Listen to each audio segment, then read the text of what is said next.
who basically, I'm not saying that modern medicine is the answer, because we all know that they don't have a lot of answers. They just have a lot of, stopgap things that kind of keep you coming back like a drug dealer would do, pretty much.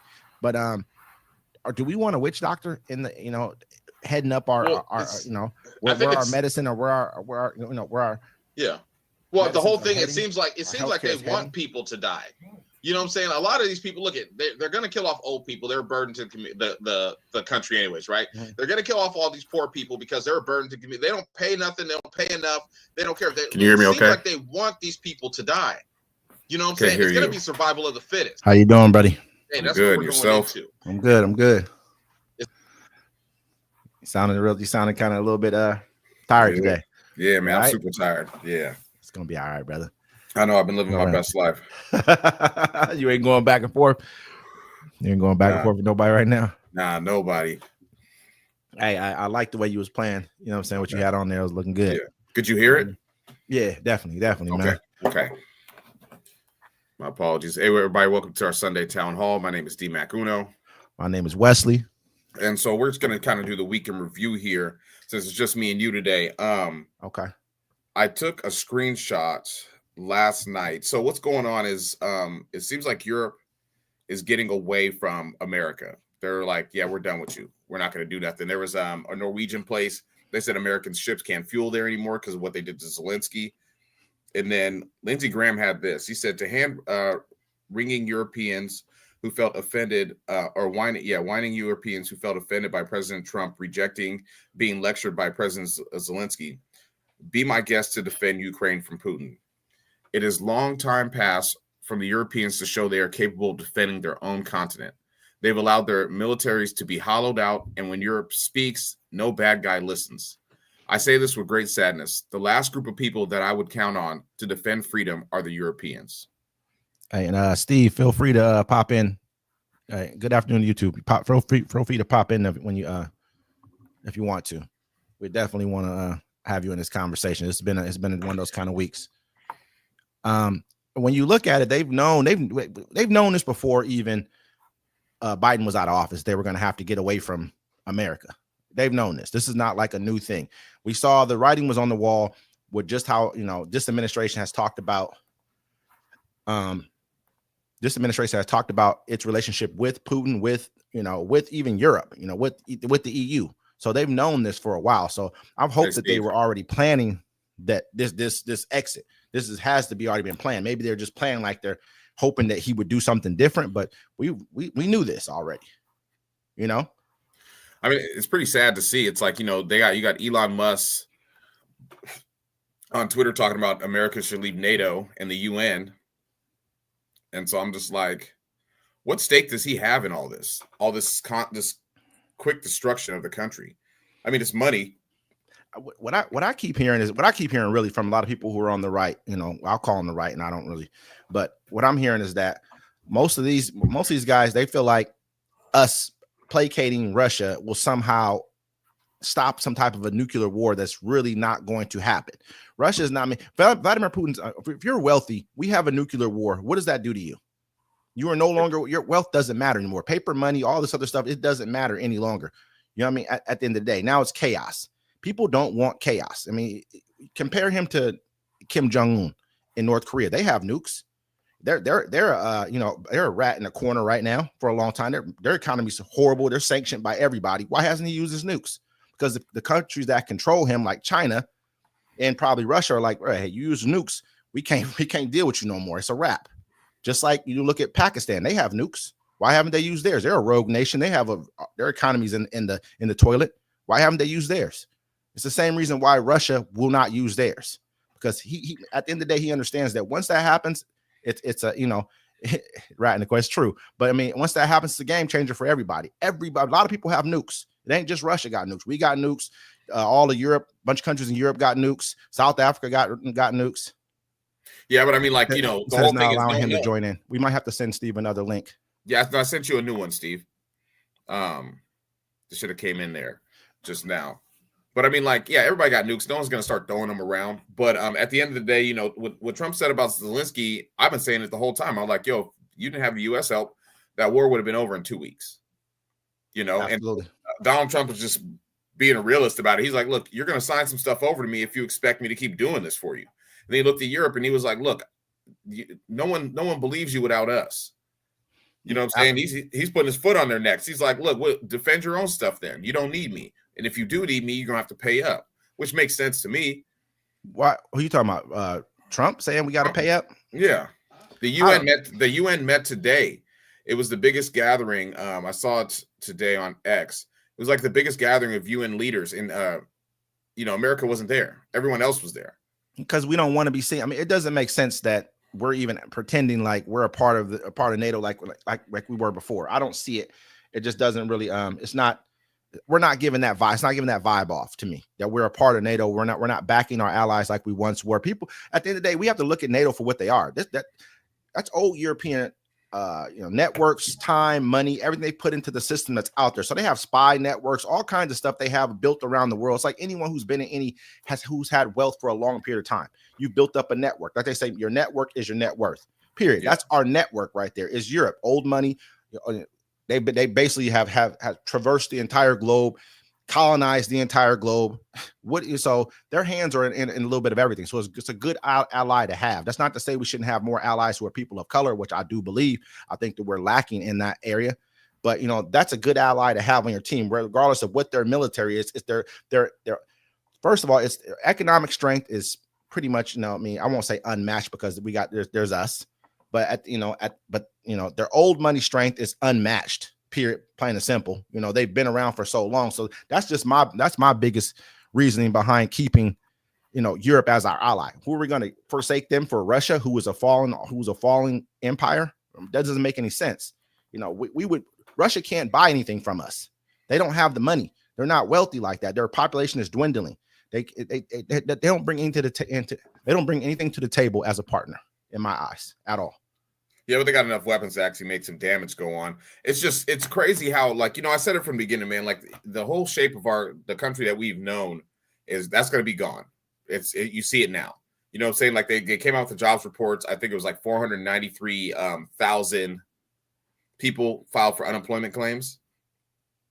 You know what I'm saying? It's like, it's crazy how like somebody would come in like that and just fire all these people. And I mean, and it's hitting us here up here now. Cause I don't know if you saw the naval shipyard. They sent out those fork in the road letters to a couple people.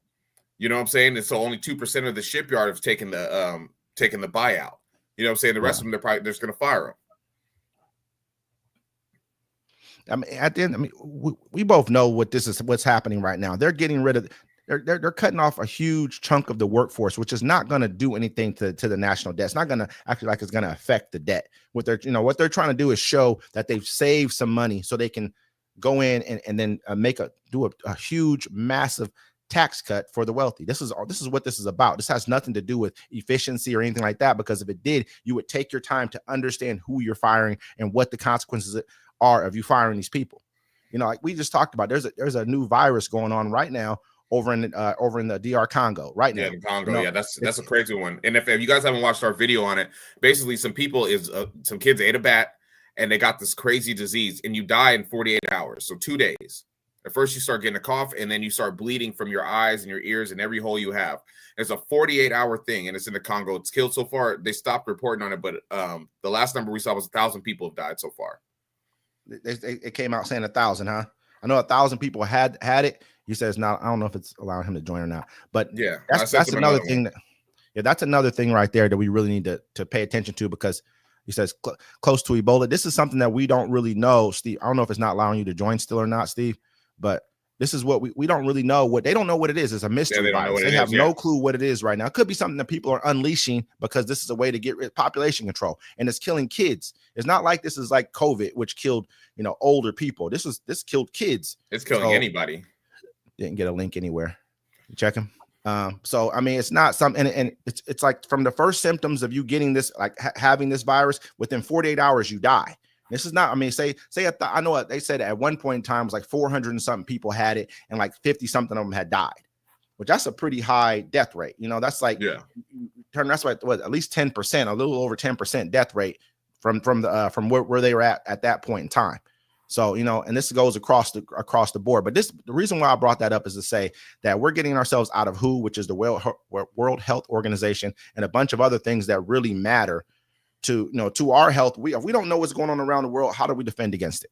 And that's how I see that. I mean, if you're not understanding, just like when they got rid of those officials who were studying the bird flu, they got rid of them not knowing that this is what their jobs were. You got rid of a bunch of people who were studying, who are nuclear warhead, assemblers. You got rid of them not knowing who they were, and then you had to bring all these people back.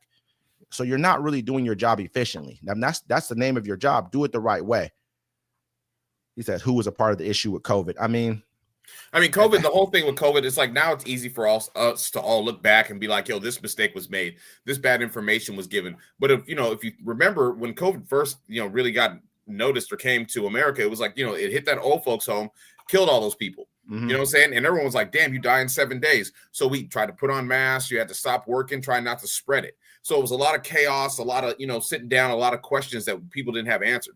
Now that we have the answers, it's easy to look back and be like, oh, this is stupid. We shouldn't have done this. We should have done that. But I just always go off that first instance of what, those 7 old people dying in the home. And you're just like, I could be next.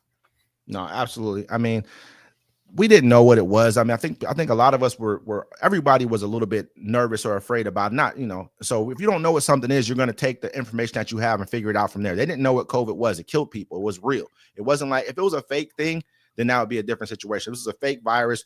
No one died from it. It wasn't real. We've watched people die. I know people who died from COVID, whether or not we can sit back and say, was it really COVID or was it this? Or that's an easy thing to do. But I know once it got out of China, they were afraid for it. They knocked down an entire building, killed like 40,000. It was a building with like a lot of people, and I want to say like 40,000 people in the building. They knocked the whole entire building down just to stop this spread of this disease that they felt like was a real thing. I'm not saying I trust them, but I believe that happened. With the people in it? Did it.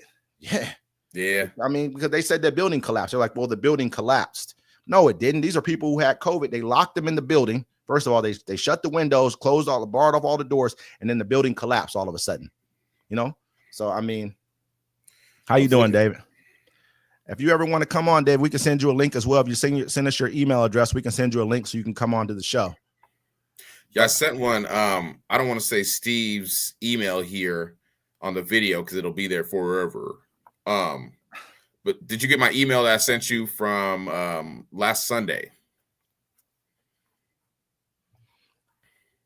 You talking to Steve? Yeah.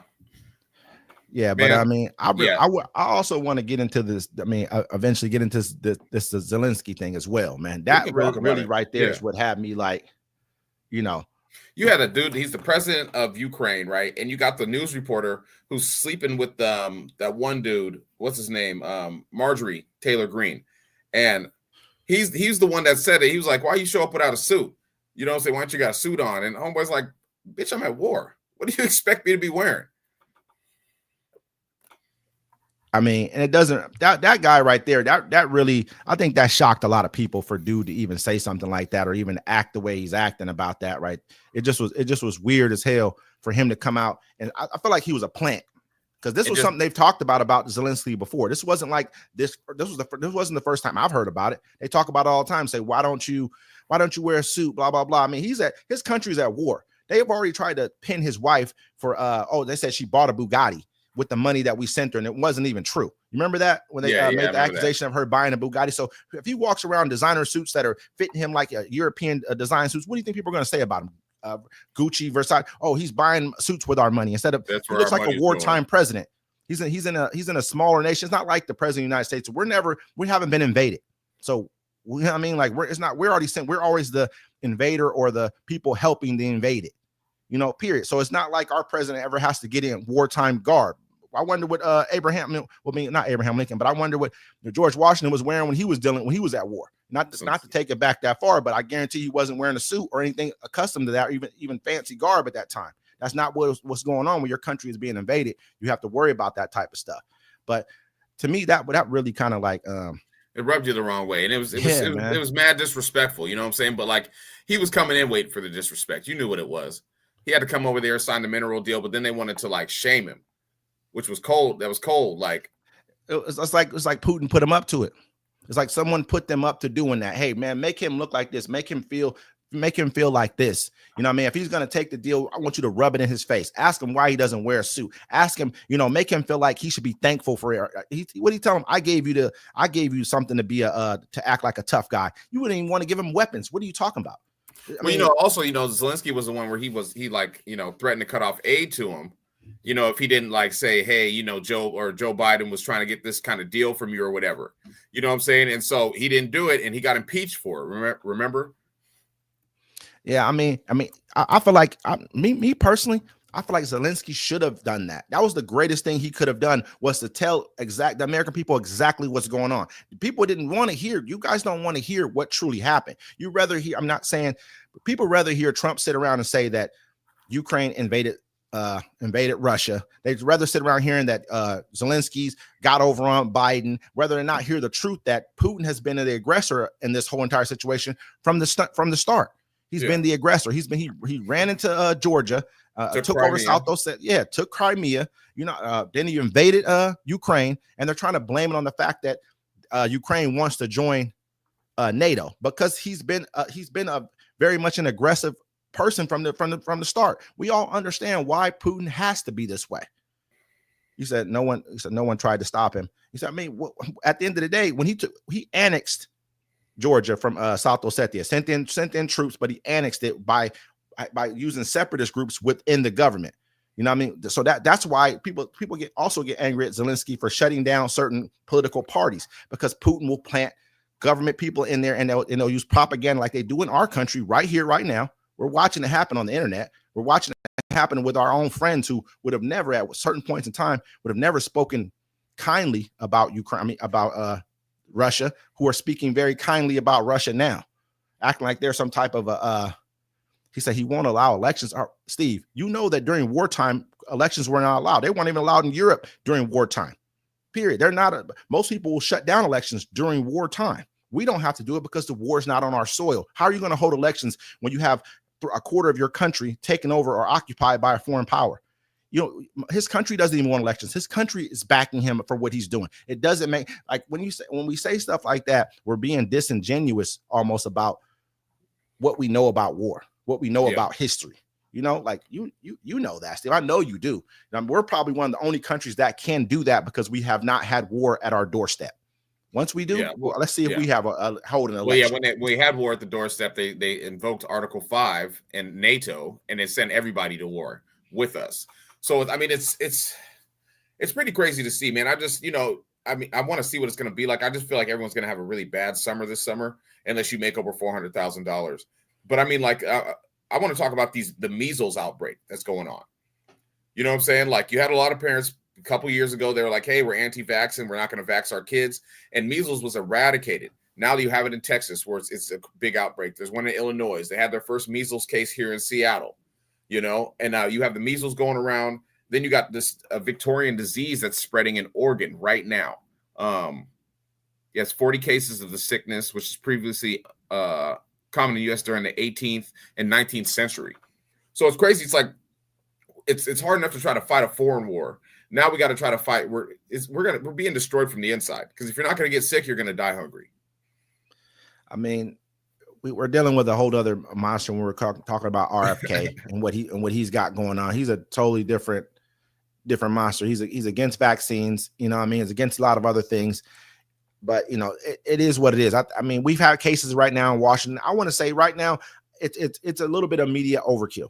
I want to see what happens, how it transpires. I know that it's kind of been it's the most outbreaks they've had in Texas in decades or something like that. However, let's see what happens. Let's see how everything unwinds, because it did come from a Mennonite community, which they do not believe in any kind of vaccine. So you get one case, it's going to roll through the whole entire, whatever village, town, whatever it is. They're going to roll through there pretty quickly. Let's see what transpires with it. I know, like I said, we just had our first cases in Washington, but I'm sure we've had cases in Washington.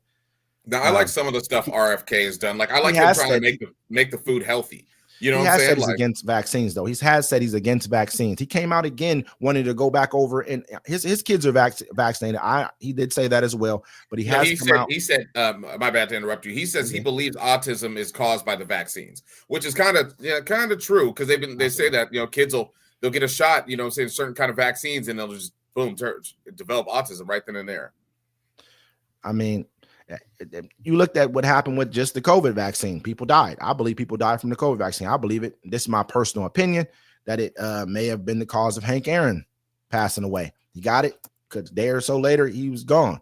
So, you know, I look at, I mean, vaccines, they do have their places, but at the same time, when you come out and you're going to be the person who's heading an organization like this that kind of has an effect across the country, you need to be more cautious about what you say, you know, and how you say it, you know. So, you know, there was an article I sent it in the email. I could probably find it, but some lady was talking about, you know, these people, there's a lot of people having health issues from taking the COVID shot, and it's underreported on.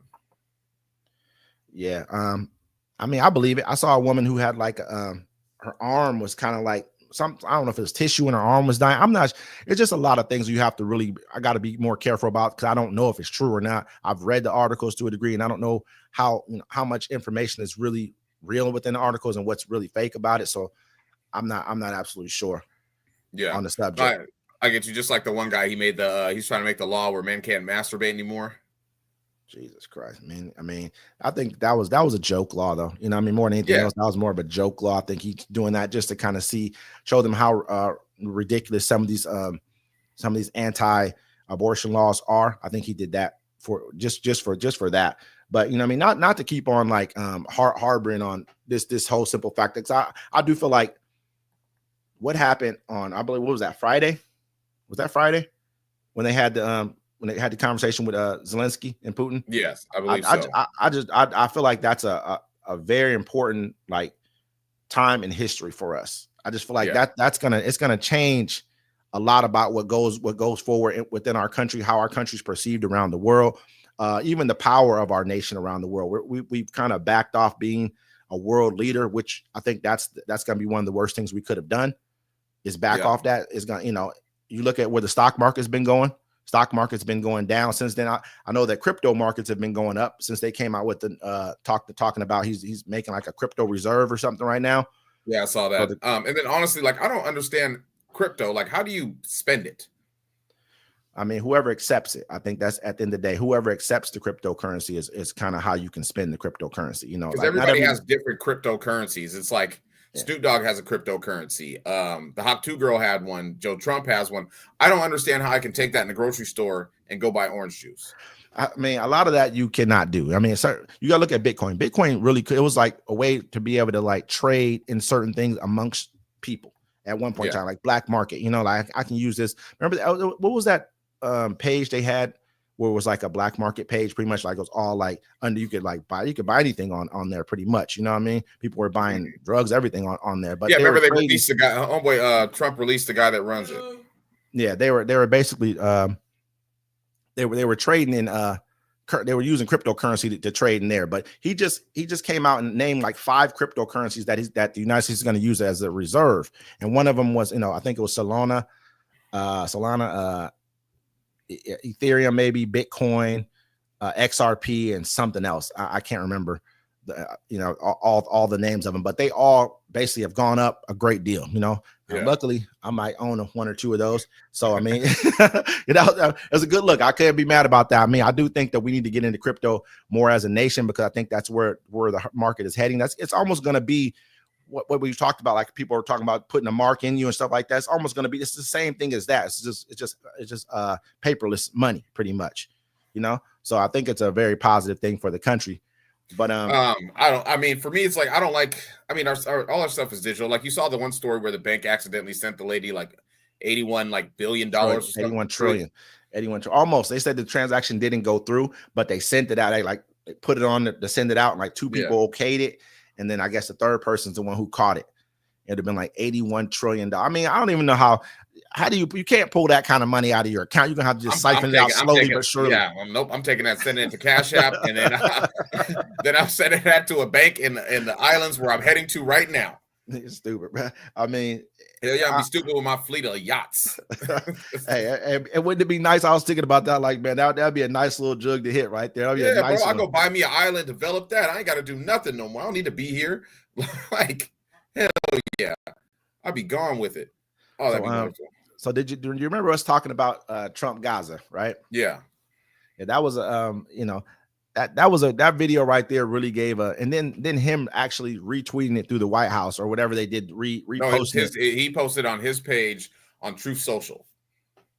Yeah, that if you look at the video, that's what I really believe that he wants Gaza to be like. Yeah. He's like, you know what, I'm gonna take it. You know what I mean? We're gonna develop it, and it's not even gonna be. People are gonna say, oh, he's not doing it. He gave the contracts to other people. Come on, man. You know what I mean? Let's use our brains. We understand that once he gives those contracts to other people, he's gonna get kickbacks or whatever he's gonna get for that. You know, and he's gonna let his buddies buy into whatever they want to buy into, and a lot of them are gonna be probably people from Israel who are going to buy into it because they're right. It's right in their backyard. That means they can take over Gaza without, I won't say not shooting a shot because they knocked the whole thing down.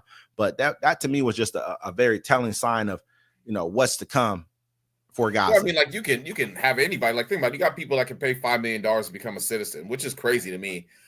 Just crazy. But I mean, like, think what kind of people will be coming into America. What kind of you're a citizen, you got these instant rights. And like, because even out here, you have people, they're from China and they buy up land out here, and then they never see the land. So they never come out here. They may see it on like, a satellite, but they come out and they cut all the trees down. Mm-hmm. You know what I'm saying? Like the one guy did it. He did it on the west side, and I was like, yo, now you're gonna make these houses be like a landslide. But you know what I'm saying? So I mean, I wonder what it's gonna be like when people that can just come in here and just tear it up because they don't care. They said, he said some already paid to come in. Hold on, let me post that up there. I mean, what I'll definitely say, Steve, is this right here is that they said they're going to allow about 250,000 people to pay $5 million, which they said, I think it adds up to, they say someone said $1 trillion. I'm not sure. I haven't done the math on it. Sounds about right. Yeah. But you know what I mean? So he said 5 million people, 250,000 people to pay $5 million. But to me, it's like, who are you letting in here? They're going to be letting in Russian oligarchs, whoever else. So once you sanction them, they're American citizens. Yeah. You're American citizen. I mean, people like that are like, what about the money they'll invest in our country? Well, if you got $5 million just to pay for a visa for somewhere or pay for a citizenship from somewhere, you got money to invest in that country already. They're probably already in our stock market everywhere else. They don't need to be citizens of our country. If you're not going to allow people who really need to be citizens because they'll help the working class. The working class is what really helps America, no matter what. We're 60%, almost 70% consumer based economy. Most of our economic, output or whatever the case may be, is basically what turns our economy is consumption. Period. Where do you see that? Who said that? I think nobody should let it. We shouldn't let anyone pay their way to get into our country. Why should that be the case? If you're not going to let in the people who are coming from countries that we've helped to destroy into our country, who are poor, who actually need help, why are we going to let someone else come in who can pay? Because we understand who that's shooting for. That's a demographic.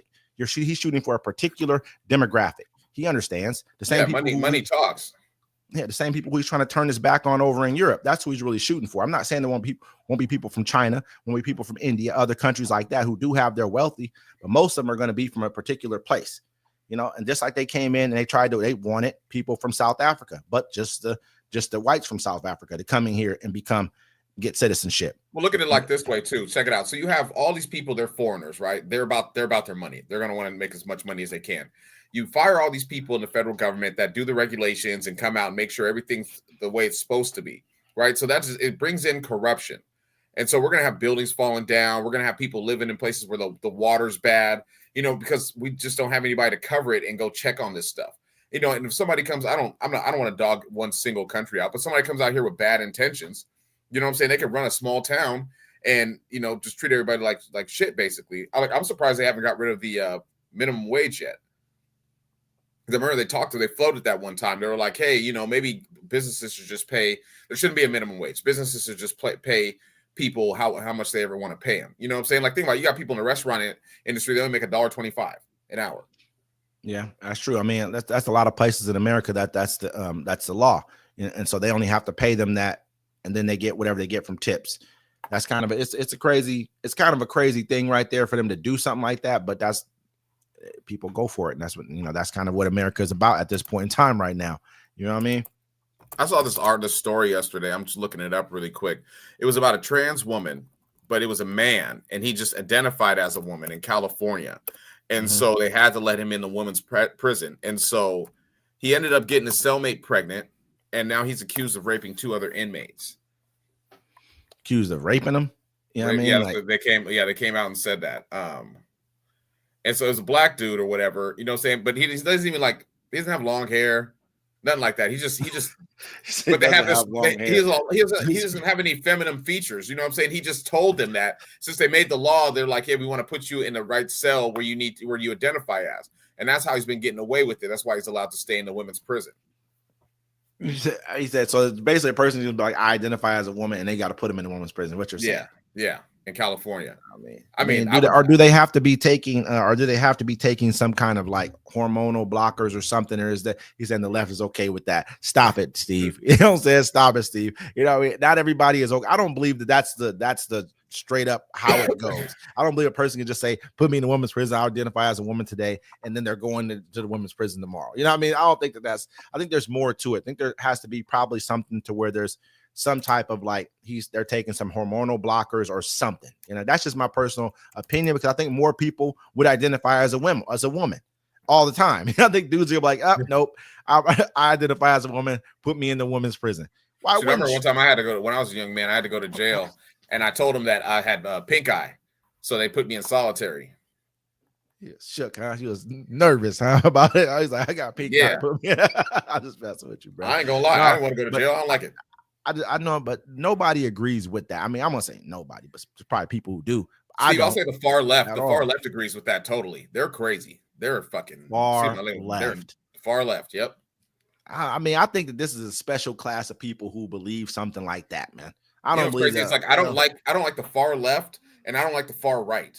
I like that little middle piece where we're at. Where we're like, hey, I agree with this and I don't agree with that, and we cool. There is no middle ground anymore in this world. No. There just cannot be middle ground. Man. That's just how I feel about it. We see where everything's going right now. How can you can't have middle ground people who feel like if they don't win, that you cheated.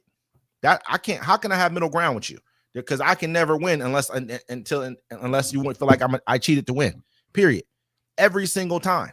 So there cannot be there can be no discussion with a person who thinks like that. Well, so also there's so much misinformation out there. You know what I'm saying? Like hella it's crazy. It's like when the president of Paris came, I'll tell you this one.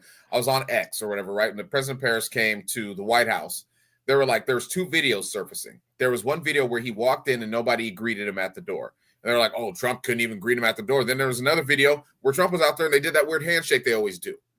You know what I'm saying? And so it's like that, like I'm saying, and both the videos were showing. And they looked like they're both from the same day. And I'm like, I think California, he was saying, Steve. Go ahead. I'm sorry. Yeah. Was that California? Were you talking about what state? He wants to look it up. We appreciate you if that's what it is. But I mean, there is too much misinformation. But to me, most misinformation comes from the Republican side of the aisle. That's just what I see. I see most people who are posting stuff on my that I see in my feed with that is just total misinformation. It's the conspiratorial Republican side of the aisle all the time. This is what they do. I mean, it's like they post this stuff because they know that the people who they deal with won't look it up. They pulled them out. Okay, yeah. Yes, I got you. Gavin Newsom is way far left. I mean, he's not even, to me, Gavin Newsom would take your kid from you if you don't let your kid identify as what they want to identify as. He'll take your kid. I don't believe in that. I would never believe in something. That's crazy to me. You know, so yeah, I mean, I wouldn't vote for Gavin Newsom ever, no matter what. He won't ever. I don't believe he'll ever be a Democrat on a major ticket for anywhere in America, period. I mean, this was the gentleman right here. He's transgender, though. They're saying he's transgender. They're not saying he just identified as. We got to read the article. We got to look into that article more. I need more information. Yeah, you know what I mean. But he ended up getting one of his cellmate pregnant. Here, I can close that out. Making my stuff go slow. Yeah, he got a cellmate pregnant, and then like he was convicted, where he's been accused of raping 2 other inmates. So yeah, that's a woman. We know that's not a woman. But more than likely he's probably when there he was probably using hormonal blockers or some other stuff that he was doing. There's probably something there where they made him like, okay, we're putting you over here. That's a weird law to me too. I don't believe in that at all. You know what I mean? But that it is what it is in some places. I think that some places are a little bit further progressive. You go to I went and used bathrooms like in like you go to San Francisco. San Francisco is kind of a place that where, you know, we kind of understand what San Francisco has going on, which is not good or bad. They probably have the cleanest airport, one of the cleanest airports I've ever gone to ever is San Francisco. Nice as hell. They said You know what I mean? under Senate Bill 132, prisons must use prisoners' requested pronouns, housing prisoners in facilities of the gender they request, and use officers of a gender requested by prisoners in physical searches of prisoners' bodies for contraband and other materials. That's a tough Yeah, I'll one. be like, I identify as a woman. Off top. That's what I'm doing. I'm off the rip. That's what I'm identifying as. Let's go. Why am I gonna go to the Work mail? on your pull-out game so you don't get caught. Oh my gosh, I'm not. You're stupid, bro. You know what I mean? But yeah, that's a crazy law right there. I definitely wouldn't have thought they would have gone that far with it, where you have to send people to a place where they request it. You would think that there would be a lot more of this going on. Period. I'd be gone. I'd be in the women's prison all the time. I'd commit crimes to go to the women's prison. I'd be like, hey, Danique was here. How y'all doing? Hey, so what do you think about you know how Elon Musk I think he's about to get awarded this $2 billion contract to take over what Verizon's doing for the FAA, pretty much running the FAA's, all their, back office, all their, their satellites, everything like that the FAA is using. What do you think about him possibly getting this contract? Like we had said before earlier in the show, like when we first started, like how dangerous Elon Musk was, even before he got into this situation. This man controls 2/3 of all the satellites in the sky or in space, right? Yep. 2/3 of all the satellites. He's about to control the FAA, and then he's also going to get the contract to do the NASA stuff. And who knows what other businesses he's going to have his fingers in? Because, there's so much stuff going on. We can't even catch it all right away. But I mean, to me, I look at him. He's not an American citizen. He can tank the country and watch it fall apart, but he has somewhere to go. The rest of us don't. This is home. This is where we're from. You know what I'm saying? Like he came here as like a grown man. So our culture to him is different. And so, yeah, nah. Steve saying he's all good with it. I mean, I don't know why. I wish you were on here, Steve, so we can get a quick Verizon's been doing a great job of it. I don't think they've done a bad job. In January, when they had that was that Delta flight that got ran into by the military helicopter, and even in January we had less accidents, aerial accidents, than we had in the previous January before. Just like in February, it's going to be lower than the one before it as well too. Been like the lowest in a number of years. It's not like things have gotten worse. Is that all of a sudden we had an influx of news saying that it has. Well, I mean, that was the big news thing. Like, remember, like they never got. Shoot him the link in the chat. Yeah, I got him. They never even thank you. Gave you like a clear thing about those drones. I mean, and neither did Biden didn't do it. Trump really didn't do it either. I think they basically said that there was some kind of like they were looking for like some kind of, I can't remember exactly what it was. It was like they were like experimental or looking for something. I don't know what they were doing. Something like nothing negative from what anyone could say. But I just don't see Elon Musk having his hands in the government, basically being able to tear apart the FAA and then say, okay, cool, give me their contracts now. Just like he wants to tear apart NASA. First, they were trying to get NASA to dissolve. So then he can basically be the only access that we have to space. I mean, basically he's going to be the only people we have running all the satellites. Now he wants to run our FAA. Now, I mean, what's in there? Then he wants to run our, run our space basic exploration unit. Well, America's always for sale. And so, I mean, he had to get paid back somehow. And that makes sense how he helped him, he helped him buy the election. So, of course, now he's going to get his just dues. Now he can have all the contracts because he has so many businesses. But the whole thing is like, how long are we going to take it to be ruled by rich people? You know what I'm saying? Because right now, everyone has the same complaints. Like, you don't make enough money. Your bills are too high. Food's too expensive. How long until two of those or one of those explodes? Like, I know they had like they tried to do like a blackout on the 28th. Did you see that? Mm-hmm. Yeah. Where people weren't shopping. They were like, my mom was like, hey, you should do this. You should do this. I'm like, no, I participated. I'm not going to. I didn't buy anything, but check it out. Like the rapper Twista said this. He's like, they would do that with gasoline sometimes. They would be like, hey, don't buy gas on this day and show them, but you still have to get gas tomorrow. You know what I'm saying? What you need to do it for 2 weeks. You know what I'm saying? Do it for absolutely. a week. Yeah. Absolutely. What happened during COVID? They business slowed down. They started throwing money at us. I think it's just quick planning. People came up with this entire list very quickly, and just to kind of like show what they're doing right now is putting together some kind of a continuity amongst people. That's a hard thing to do, is to get everyone to do the same exact thing at the same time. It was a lot easier when you were in Birmingham, Alabama, and you lived there, and everyone kind of knew what was going on, and they were able to do it. I just feel like right now we have to stand together and let these people know, man. Like I've watched people physically. I mean, a guy sent me a video of someone crying about what happened with Zelensky in the White House, man. I've watched people myself like get sad about it. It shook me up a little bit to watch that happen to a man who's going through war and have to come to us and we treat him like a dog. You treated that dude like a dog, bro. You know what I'm saying? To me, man, our country is in a very, very, bring him in. The guy said, he said the thing about Zelensky not wearing a suit. Hey, Steve, how's it going? And then, JD Vance was sitting there laughing at him. I was like, bro, this is embarrassing. But, someone was like, yo, this is how they talk behind closed doors anyways.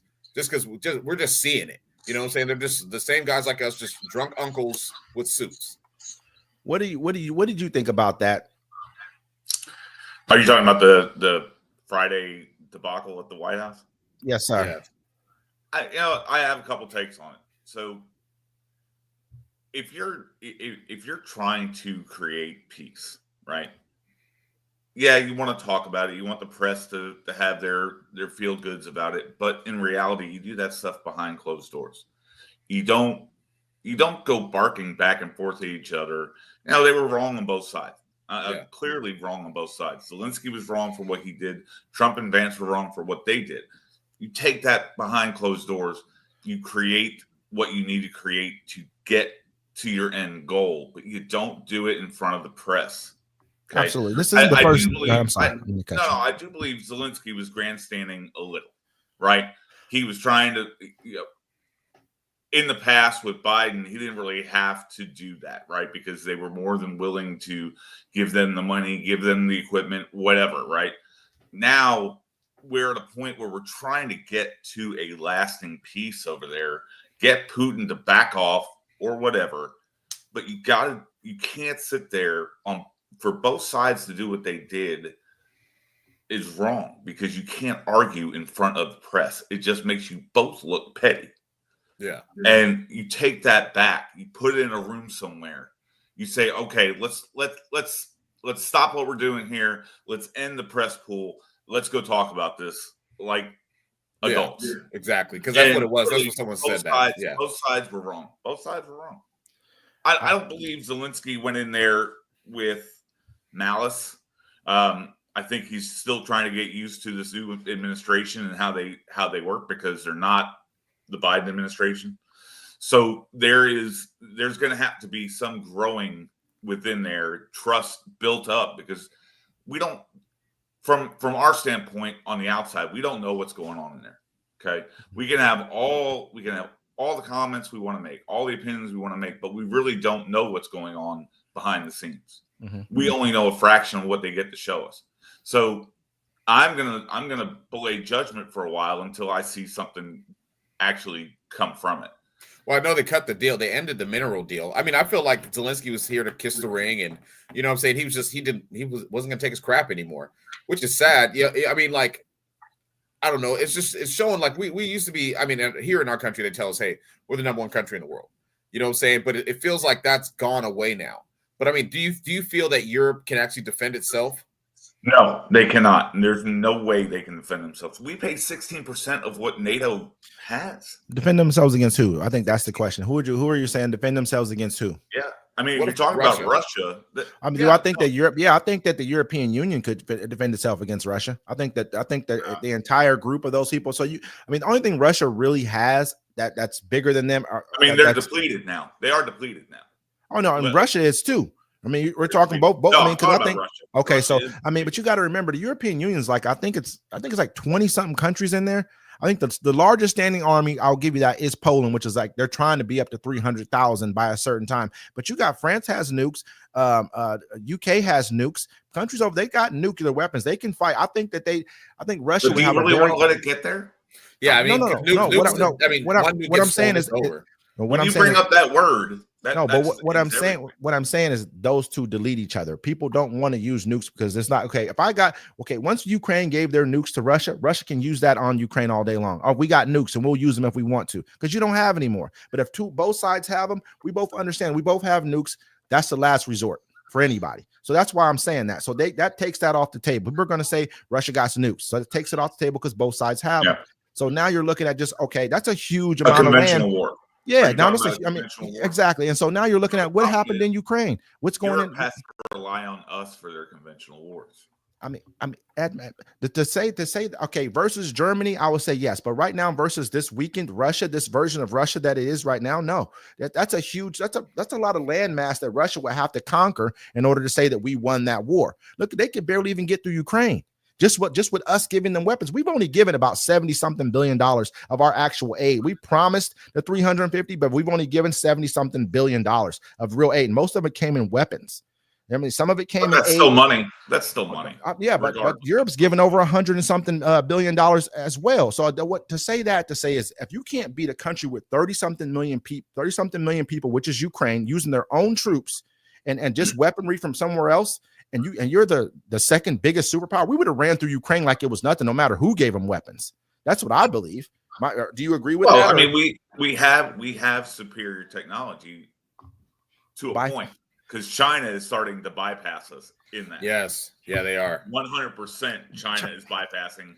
They have that the sun. Yeah. Well, they have kind of built that sun where they can use it, but they are. I think China's afraid. I mean, China's army is untested. Right now, we're saying that China's bypassing us. Doesn't matter, man. Move them. They don't have the Navy. How they gonna move a billion? I pray that they put a billion people, or not, I'm just talking, but I'm praying they put 40 million people on the sea. Let's see how that works out for them. We know that we have the tonnage on them. They got a lot more ships than we do, but in tonnage, most of their ships are just swift boats, little things that they're using as. When we start talking about this, we have to almost talk about it from a degree of like when Russia was thought to be a superpower, when they really were like a paper superpower. They were building planes with no engines just to look like they had these things.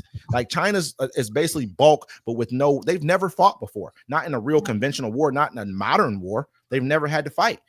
Who they fight? Japan was like the real last fight that I think they had. I want to say maybe there's a couple other. Maybe we have one with Vietnam or something. I can't really remember. But they haven't had any real wars with conventional weaponry.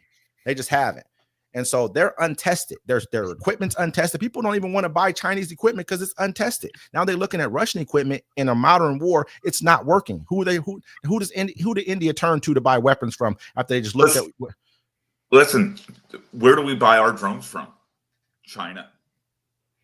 Our drones that we use, a lot of them are bought from China. Go look it up. It's a fact. I'm not going to say it's not a fact because I don't know, but I'm going to say I think that we it's widely reported that we buy drones from China. But Iran, I think we make a lot of our own drones because you would have to. You can't really rely on other people to make your your military grade drones. I think China's actually way ahead of us in drone making. Like, I mean, they've been ahead of it for a while. Like, even like they don't even do fireworks anymore. They just send those drones up. And imagine that too. You don't even have to send troops. You send 100,000 or say even 1,000 drones with bombs on them. You can't knock them all out the sky. That's when Matt Gaetz said that too, just here in the interview. He said something about, we need a bunch of guys, working in drones. Yeah. I just posted something in the chat about China's Navy. So take a look at it. They got a bigger Navy than we do, but look at tonnage. Look at real tonnage, like actual. Go ahead and look at that. Look at that. I can't see it, and I can't see it.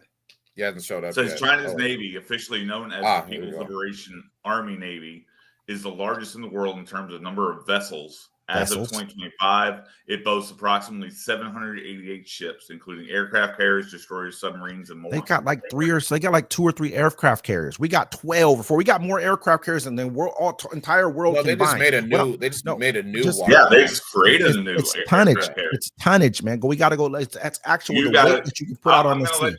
I'm going to let you this week to go back and do some research.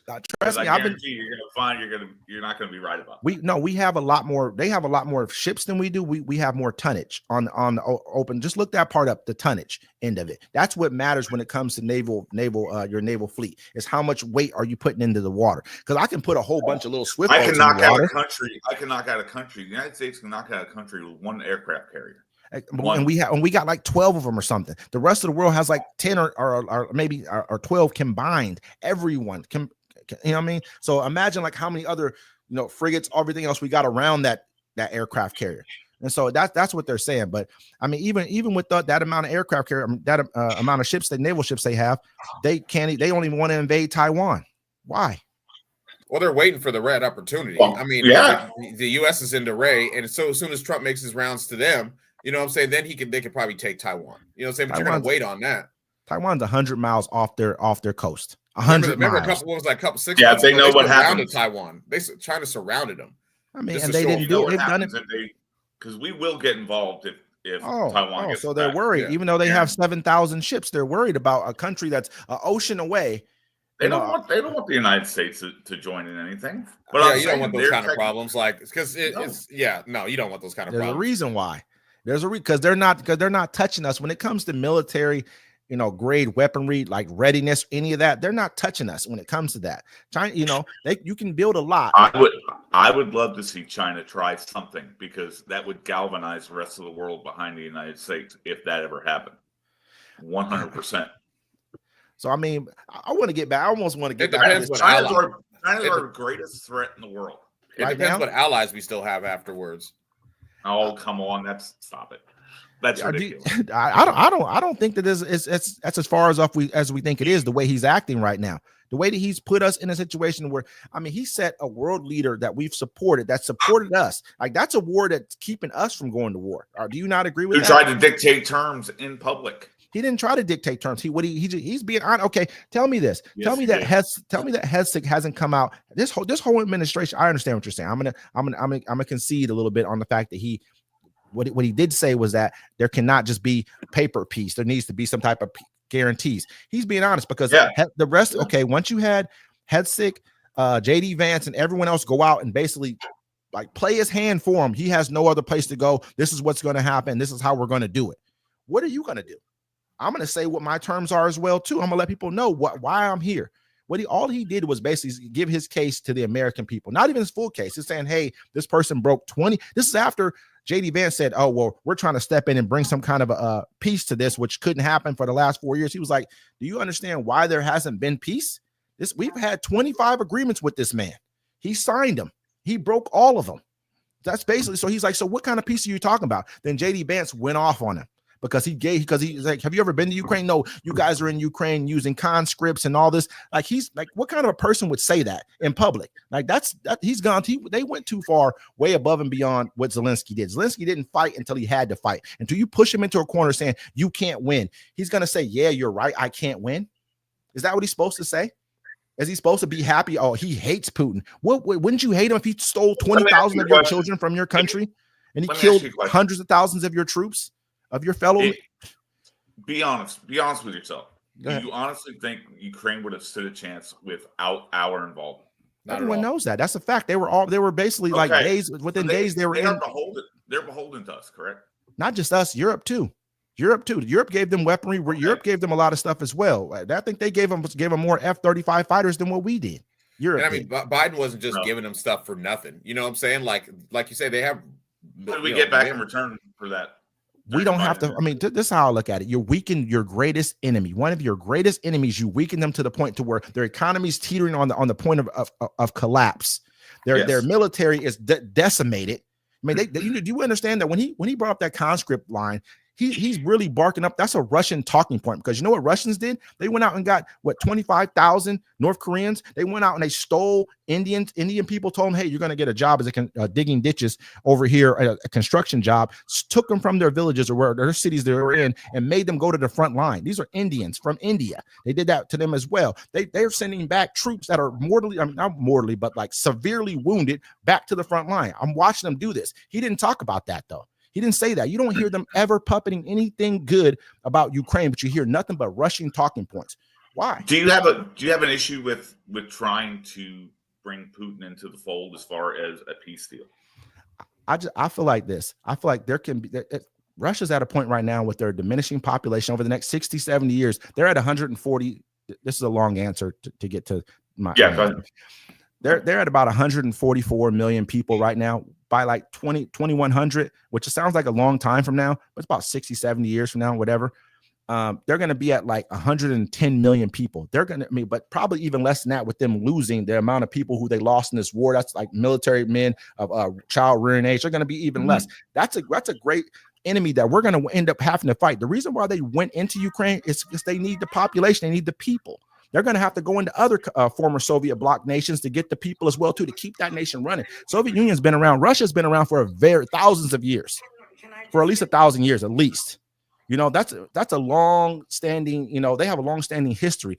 That's not something that we can't come to terms with that. You got nuclear weapons. You have to do certain things to keep your economy, your nation moving forward. How do you come to terms with someone who has to go to war? He has to. There's no other way around it. You know, he has a diminishing. They're trying to pay their people to have children right now. Thousands of dollars. Please have kids. But I mean, if you have a country like that and you see them on collapse, it makes them more dangerous. You know what I'm saying? Because they have nothing to lose. And that's North Korea's. You have to bring him in. North Korea's on the point of collapse. South Korea was on. They have a Japan. They all have this same exact fertility, not fertility, but fertility rate or problem that Russia has. Everyone, a lot of nations have that. We do too. And that's why we need immigrants. That's why we need immigrants in this country. The way that we've been bringing them in, and you know it, and I know it, but it's fine. No, we'll save that for another day. Listen, we can't sustain that. Okay? Well, the reason the birth rate is down in America is because people really can't afford the kids no more. You can't afford daycare. Education matters too, though. Education. Once countries start becoming more educated, that's when you start seeing a dip in children. Our kids are not very educated. We're 40 out of 40. No, education. Okay, but they all go. But if they all have a chance to go to school, you understand. You know what I mean. They all have a chance to go to school. They have a chance to go get a job. They have a chance to go do it. The internet has made us stupider. They're not made a lot of people stupider. We're not top tier education level, but we're not like bottom of the barrel. You're not getting a really good education. You don't have any opportunities. Opportunities matter. I mean, you could come from a poor family here and be wealthy somewhere else. Have a good amount here with the same money you're making here. My wife is a high school teacher, and the stories that she tells me scares the shit out of me because these kids don't want to do anything. They're lazy. They're dumb. And it's because our education system sucks. I agree with some of that. I think that there does need to be major reforms. We don't need to just take money out of the education system. I think that there are certain people who care. But I don't think the federal government needs to run it because obviously it's never worked. But they don't really run it. They only since your wife is a teacher, you probably know more about this than even I do. But this is my understanding of it. States create the curriculums. So then maybe the federal government, maybe they do need to have federal mandated, like this is what we want our kids to know. Maybe it does need to be federally mandated across the board. Maybe that's the problem. You get what I'm saying? I'm not saying the federal government is the best, but if you have this is what we want here in our nation. This is what we expect, and we're going to raise it every few years to make sure it meets the rest of the world. And that's the only way you can get it done is if it's uniform across the country. I think that's the biggest problem. We shouldn't even have school levies. If it's up to me, the school levies should be out the door. That should be done. As soon as parts of America turn to everybody gets a trophy, that's when I feel like everything's gone downhill. You know what I'm saying? It's like there's no competition. They've like demasculated men to a point where it's like you're okay to be sensitive, you're okay to be feelings. When you meet kids in like their 20s, they'll be like, yeah, I'm not feeling it today. I don't feel like working. They don't have that drive anymore. You know what I'm saying? And so it's weird how they done it. I can see where Trump's trying to do like the law they made in Oklahoma. I don't like that one where it's like either you got to join the military, go to trade school, or college. You know what I'm saying? They're not giving the kid just to have the option just to take off. But what's wrong with that? Because we need more people in the military. We need more tradesmen. Period. Yeah. That's the lifeblood. The trade is the lifeblood of this country. I think he's just more on the forcing side of it, making a person have to do it.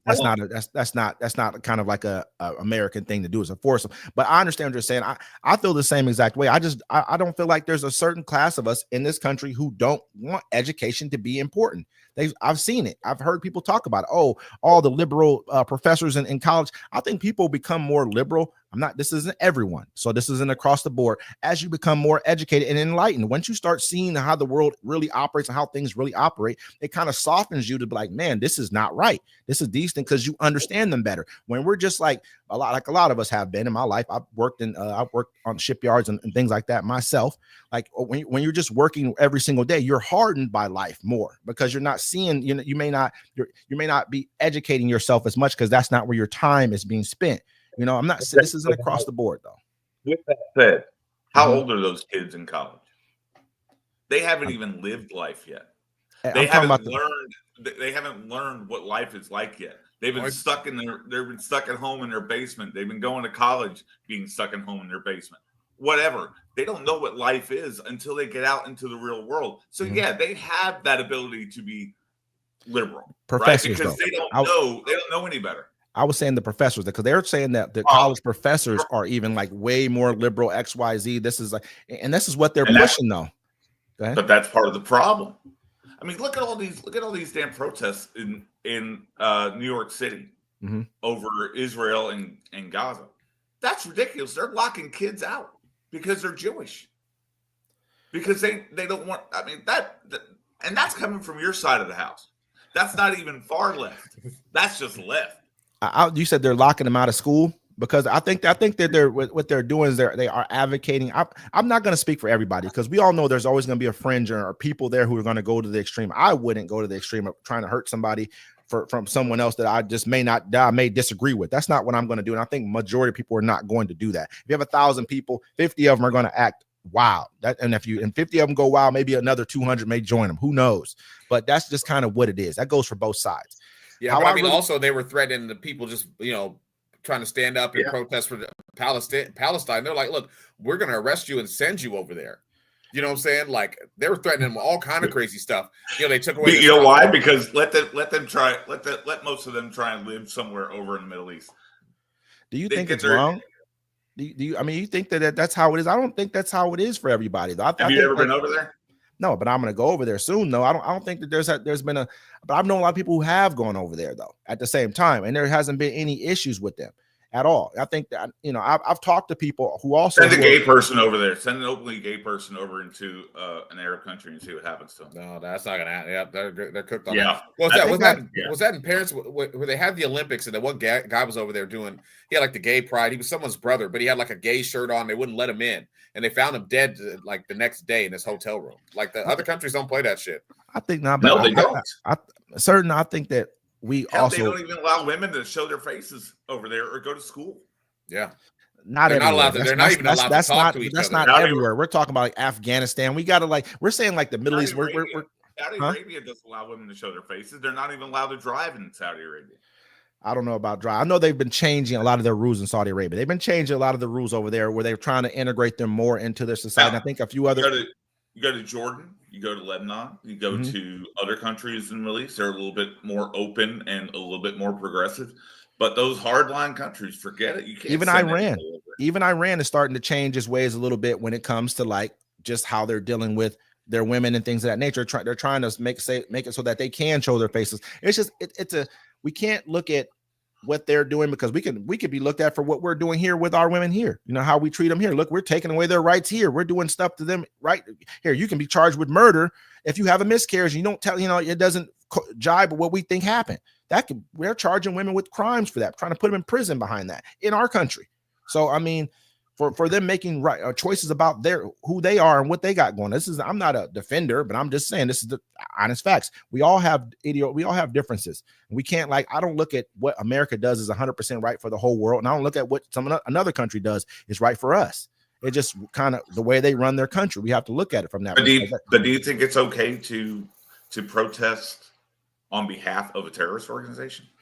I think it's okay to protest on behalf of kids who are they killed over I think 60, 70,000 that we know of, just men, women, and children who had nothing to do with that war at all. Well, there's neither America, like you can be pro. They're okay with people being pro. What about before that, though? What about what's been going on? I don't mean to cut you, but what about what's been going on for years before that? Open air prisons, not allowing food and water. You can't even fly out of there. Just the stuff that they've done. It's not like they have not been killing these people day in and day out. They've been killing them in the West Bank this entire time, since Gaza's been going. And now they're sending tanks in, trying to run them out of there as well too. This is not a one-sided thing, but it's very much they were invaded pretty much by Israel and the West, and given this land. That's what happened. That's what Palestine. That's what happened with Palestine. They were basically given this land. You know the Old Testament. I'm not going to say that Israelis were not there. I'm not going to say that, but I bet you Palestinian. I bet you both parties were there at the same time. How old is Islam? I mean, I think it started with 1,500 years old. I mean, I know that we both know that Judaism. It's thousands of years old. I get it. I mean, that doesn't mean that one party was here before the other. That doesn't mean that. And a lot of these Israelis that you're seeing right now are not even the ones that were from that original area. A lot of them are Polish. There's a lot of different types of Israelites. A lot. There's some from Africa. There's some from all over the place. Is that a true fact? Yeah, because that's their homeland. What I'm saying though, that's Israeli homeland, and this is just like it's Palestinian homeland. But it's Palestinian homelands as well too. But a lot of these people who are coming there were not even. Wasn't even their actual homeland. What they've done is they've taken a lot of the land, which was even after the deal they made with America, with Europe and everyone else, they're still encroaching upon their territory and basically lording their territory over them, which they weren't supposed to do. They weren't. Palestinians have never had a territory or never had a state. It was Palestine was their country. I mean, every country was created, though. Every country was created. The United States was created. You feel me? Israel was that is their homeland. Period. It has been time immemorial. I mean, I think that was probably all of their homeland, but I don't even believe the ones who. I mean, you look at Benjamin Netanyahu. That's not even his name. His name was something totally different. He changed it so he could have a name that sounded more like he was more like Israel. Yeah, you know, most of these people are Polish. There's like ask something Jews. There's different types of ones that are from different areas. So are you Jewish? Yeah. Okay, so this is a bad conversation to be had with you. No. I gotta have a little bit of honesty here. I recently found out last year that I was 8% Ashkenazi Jewish. But okay, so where's that from? But I'm not changing my name. Where's that group from? Like originally? Europe. And a lot of the ones who are there are those ones there, and they're claiming this as and a lot of those are the ones that were killed during World War II.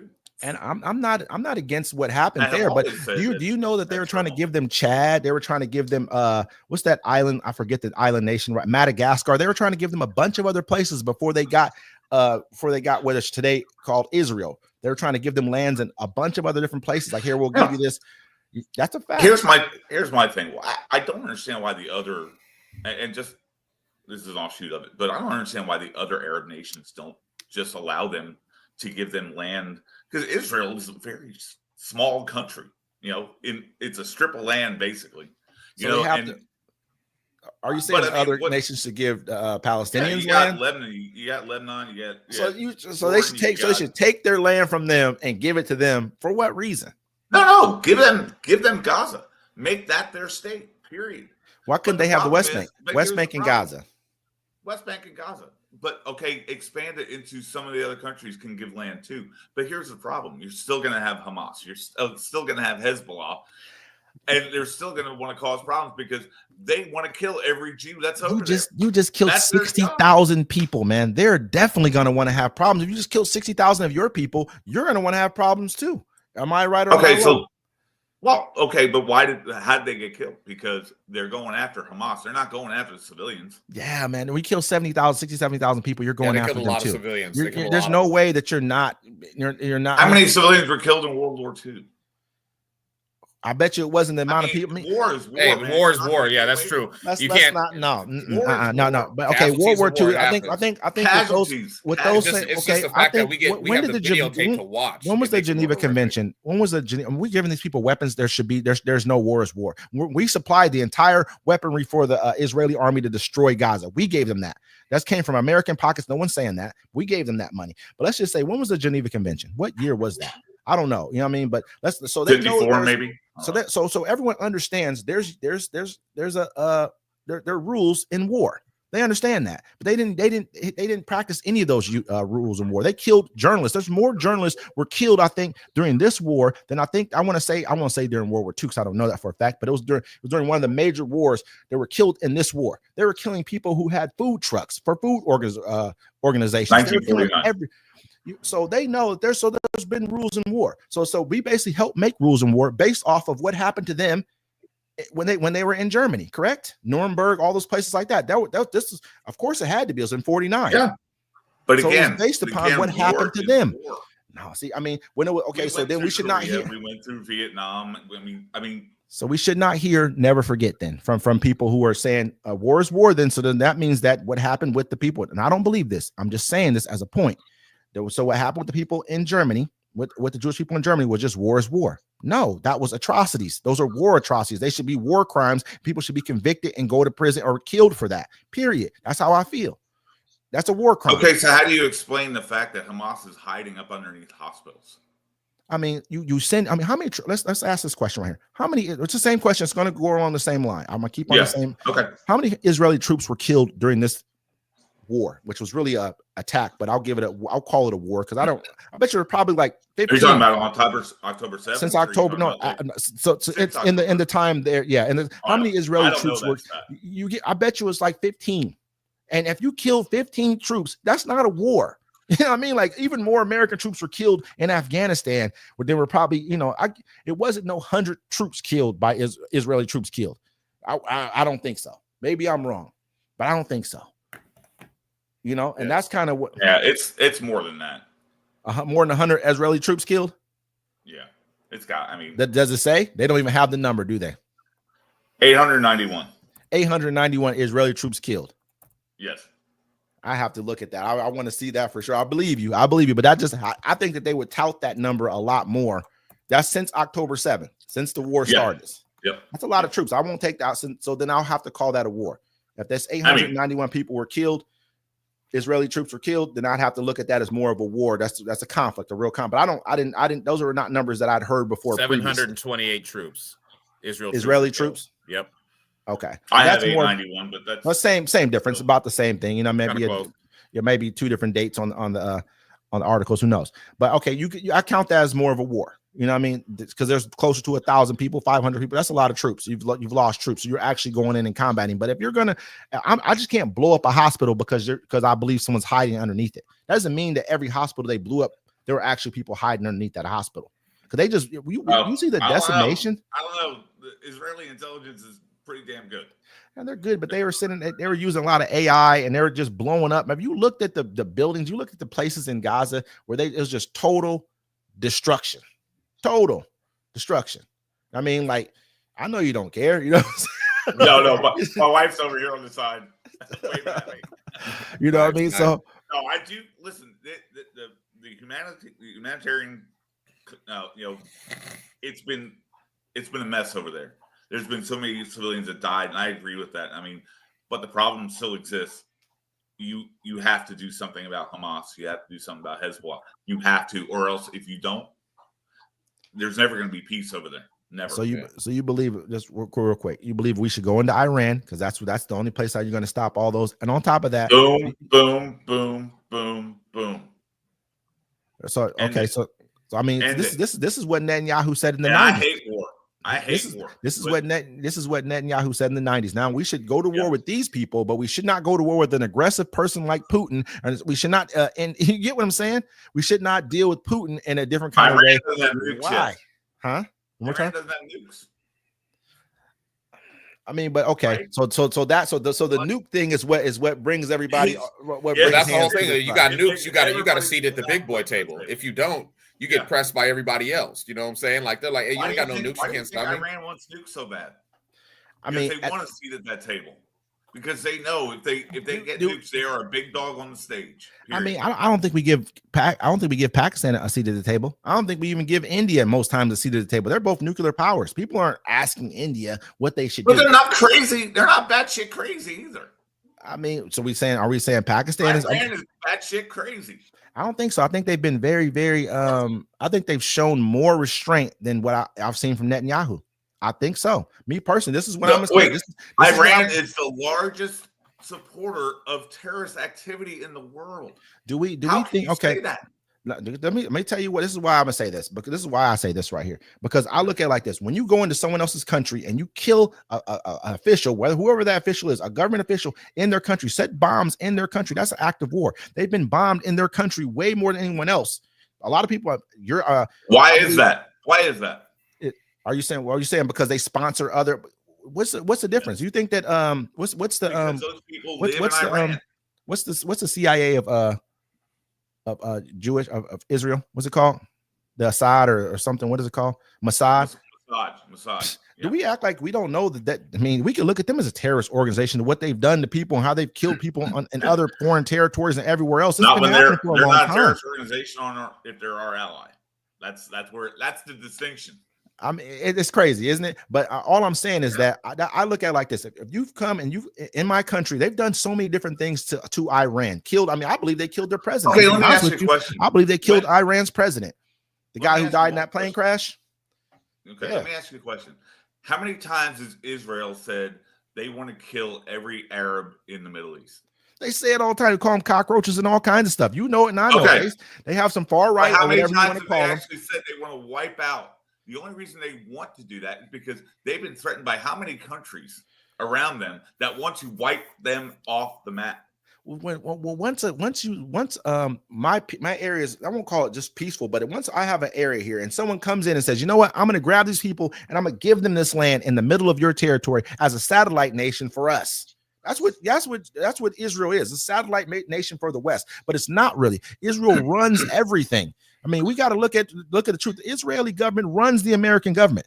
Period. Okay, so are you saying Hezbollah shouldn't be involved in Israel because they're based out of Lebanon? I'm gonna be perfectly honest. I don't think anyone should have to deal with terrorists anywhere. I know Hezbollah, Hamas, and so are the Houthis. They're all Iran, but I get that. Yeah. I think what Iran did is use the American playbook and every other playbook from everyone else and say, you know what? Instead of us going directly with war with these people, I'm going to use other groups to do it for myself. I'm going to fund other groups. The same thing that everyone else does. This is not me saying that I agree with it. I don't. But there's still one common denominator, right? Iran. And that's Iran. Yeah. Okay. So should we? I think that they've really ramped up their efforts after what's the name? Soleimani was killed, after they gave what was that? Jerusalem assigned that as being the capital of Israel. I think that those things really ramped up. Were you not okay with that? Were you not okay with them doing that? I don't think so, because it's not a part of the accord. Were you not okay with killing Osama bin Laden? I think Osama bin Laden. Okay, so that's two different things. It's two separate issues. Osama bin Laden was not. So that's like saying I'd be okay with someone killing Condoleezza Rice. Are they terrorists? Who? Soleimani? Yeah, it depends on how you look at it. I mean, to them, they're not terrorists. No, to us, we call them terrorists. Are you talking about the general of? He was a general of Iran. I don't believe he's a terrorist. He's no more of a terrorist than Austin, whatever the guy who was. He was directly related to Hamas. I mean, and Hezbollah. I think that if you look at it, we're directly related to a lot of countries that do a lot of things that could be considered terrorist things. But you don't see anyone killing Condoleezza Rice. You don't see anyone killing, whoever Trump's defense secretary is right now. I can't remember. You don't. But they tried to kill Bush. They tried to kill Bush. They talked about it. It was like a plan. They talked about it. You know what I mean? Yeah, they didn't really push you at him. All I'm saying is this. I'm not trying to say these places are not terrorist organizations. I do believe so, but I believe that they've been put in a position to have to be what they are. When you force people's hand, you start putting sanctions on them, you treat them a certain kind of way, you almost force them into a position.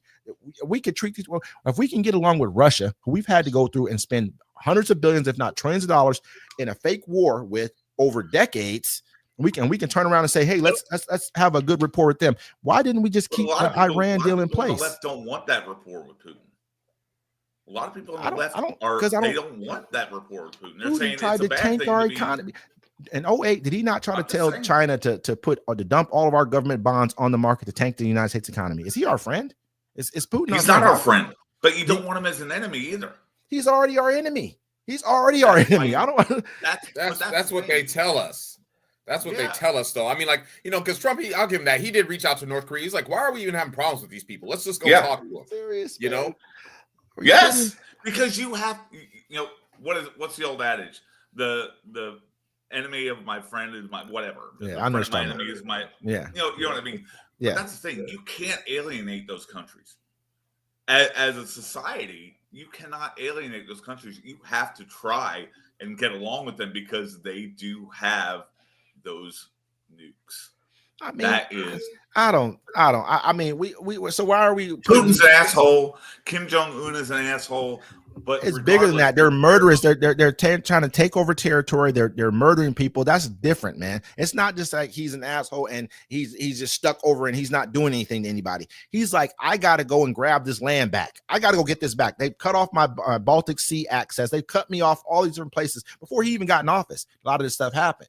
So he understood what he wanted back. He said it on the Tucker Carlson interview. He told people the historical, Ukraine used to be a part of Russia. He told us exactly what he's going to do. It's already been said. Whether he lives to see it or the next guy who does it comes after him. It was part of the Soviet Union. Yeah. I mean, you get what I'm saying. That's really what Putin wants. He wants the Soviet Union back. So how's he going to do that? How's he going to do that? How's he going to do that? He's going to have to go into. If we see this right now, he revamps his energy, gets his troops back up because he knows this is going to last. This honeymoon phase where Trump's not going to last forever. It's going to be another American president. Would you be willing to give him the Donbass area? Who? The Donbass area. I don't think that. I think give it to there's a lot of oil. There's a lot of oil in the Donbass area. There's a lot of natural gas in the Donbass area. I think that. Yeah. I don't. He took Crimea already. He took away. He's also taken away a lot of their Black Sea access. You know, I mean, he's kind of like he's trying to put them into a situation to where he was in, where they don't have any. They're landlocked. You know, that's what he's trying to do. I mean, it's hard for me to look at that and say yes, that's okay. You go ahead and take the. I have mixed feelings about it, to be honest, because I hear a lot of people say, all right, in order to create this peace deal, do you give him land? Do you give him the land he's already got right now? Mm-hmm. Because he does have that area. He got it. He's got it. He got it. Mm-hmm. You know, and I look back at Crimea, I look at Georgia, you know, in those areas, you know, you had a good point. It wasn't him directly going in there. He had people in there already.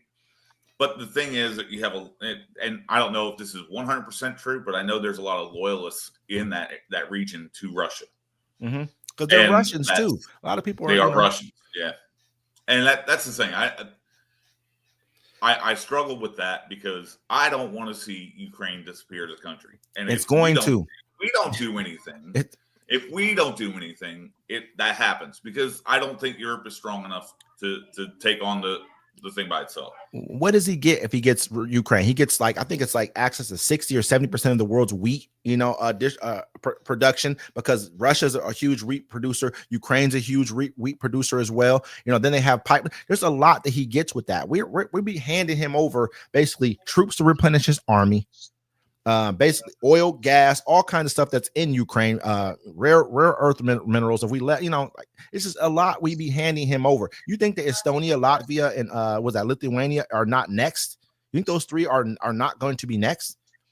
That completes he has to take Moldova, he has to take those three, and he's got pretty much got most of his former Soviet bloc back. Most of it. I mean, he's also got Kazakhstan, all those other places over there, of course, but let's be real here. If he was able to complete something like that and those other countries fell back into the fold, do we know what Russia would be? They'd probably have the most natural gas reserves in the entire world, which I'm not saying they already don't. They probably have some of the most oil. I mean, those places are mineral rich. And he'd have a huge, there'd probably be over 300, 400 million people that he'd have access to, at least 300 million people. And that's why you bring Putin into the fold, because you don't want him to do that. If you stop him from doing that. Well, that you stop him through peace. He's already stopping himself. Half of his army is chopped off right now. Almost 700,000. We'll agree to disagree on that. I do think you have to bring in the bad guys. You have to bring in the bad guys and sit them at the table and talk to them and try and have a relationship. Yeah. You have to have a relationship at some point. And D-Mac was perfectly right. He went to North Korea and said, "What are we doing?" You're trying. Yeah, he's a dictator. Putin's a dictator. That idiot down Venezuela is a dictator. Yeah. But I agree. In order to create a world peace, you've got to bring those people to the table and talk. I'd rather be friends. I'd rather deal with Venezuela and deal with the issue down there than do and have peace with Russia. I'll let them run into a brick wall. They wanted us to run into a brick wall when we were in Afghanistan. They did everything they could when we were in Iraq, did everything they could when we were in Syria. They tried to dump our bonds on us in 2008. Let's be real here. This is our way for us to not keep our hands clean and let them run into a brick wall on their own. They'll figure it out. They'll come back to the table. That's you being an isolationist then. Because you even said something last week. You can't be an isolationist. And how would I be an isolationist? Hold on, wait. Wanting to be an isolationist. How? By saying then just let them go. Let's do our thing and let them. No. What I'm saying is our thing is helping Ukraine. You want to fight Ukraine? Cool. We'll supply Ukraine. To me, that's what you do when you're a boss. That's what you do. You say, you know what? I don't want any of my troops to die. I don't want any of my people to die. Oh, you want to fight these tough guys over here in Ukraine? Oh, cool. Let me go ahead. Do you know why why we're not sending? What's the one reason we're not sending troops over there? Because then it becomes a war, a real war. Once our troops are involved, that's smart. That's brilliant, though. To me. If this country's going to fight for their life, these guys are going to fight for their lives over there in Ukraine. And I don't have to do anything. And you lost almost half your troops to these. Are you sure it's a fight for their life, or does he want his comedic? His comedy. Come on now. Career back. Nothing. I don't think this has anything to do. I know you're joking. I know, sir, but I know this is everything about the people. It's like, what would we do if people came over here? Will we just say, oh, you can keep New Jersey, you can keep Texas, you can keep this. We just, we'll just settle it from here. No, we're gonna fight for our life. This is not Red Dawn over here, man. It's not going to happen. That's never going to happen. I'm just saying. Yeah. I'm just leaving. And on that note, gentlemen, I'm going to end the show. Steve, thanks for coming on. We're going to see you next week. Hey, Steve, I definitely got to get your wait till after a week. We're going to get offline, but stay online with us though. Okay, we'll do. All right, just go ahead. We appreciate you guys. I'm Wesley. I'm D-Mac. Steve in the building. We'll see y'all next week.